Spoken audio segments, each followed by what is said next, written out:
Дайте пак да поговорим за имоти. Много хора в интернет пространството използват аргумента, че в момента, в който влезне еврото, ще имаме завишени инвестиции от чужбина и това ще покачва цените на имотите непрекъснато. Че ще има завишени инвестиции, това е факт, но нека за момент ви представя една конспиративна теория. Нека да разгледаме за момент механиката, по която големи институции с огромен капитал търгуват. Когато ти търгуваш с твоите 100 или 1000 лева, обикновено няма значение колко купувачи или продавачи имаш на среща. Нека обаче за момент си представяме, че ние сме 100 или 200 човека, които търгуваме ето тези ябълки. Гошо продава на Пешо, Пешо продава на Явор. Имаме общо 10 000 ябълки. Идва изведнъж Делян и иска да купи 6000 от 10 000 ябълки. Ние обаче, тези 200-300 човека, все пак държим голяма част от ябълките. Цената на ябълките се покачва, мислиме си, че винаги ще се покачва, няма да спре да се покачва и не искаме да продадеме ябълки на Делян.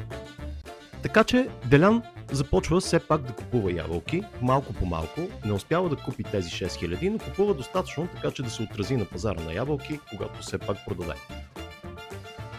Това са ябълките на Делян, а това са общите ябълки, които всички ние търгуваме. И така Делян трупа и чака. И трупа и чака, докато не идва един ден, в който всички ние сме на почивка, никой не следи горе-долу какво се случва с ябълките и Делян изведнъж продава всички тези ябълки, които е натрупал. Всички ние чуваме, че има проблем с ябълките, че цените на ябълките се сриват.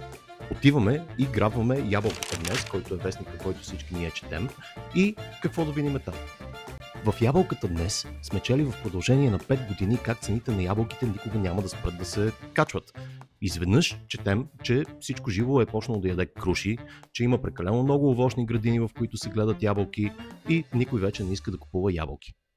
Повечето от тези 200-300 човека, които търгуваме ябълки, започваме панически да продаваме. Всеки един авторитет, който слушаме, ни обяснява как балона на ябълките се е спукал, цените на ябълките ще върват завинаги надолу и няма никога да се оправят. Оказва се, че Делян е бил собственик на вестник Ябълката днес. Докато целият този екшен с ябълките се е случвал, ние панически сме продавали ябълките си, той е изпълнил много специфичната си цел за 6000 ябълки.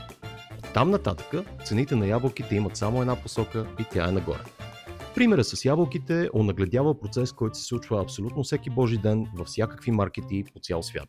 Това е така наречената манипулация на пазара. Истината е, че големите пари не играят така, както аз и ти играем. Те не се подчиняват на законите за търсене и предлагане, те ги създават. И това не е конспиративна теория. Те трябва да създадат тези условия, защото на мащаба, в който оперират, просто няма достатъчно ликвидност, ако не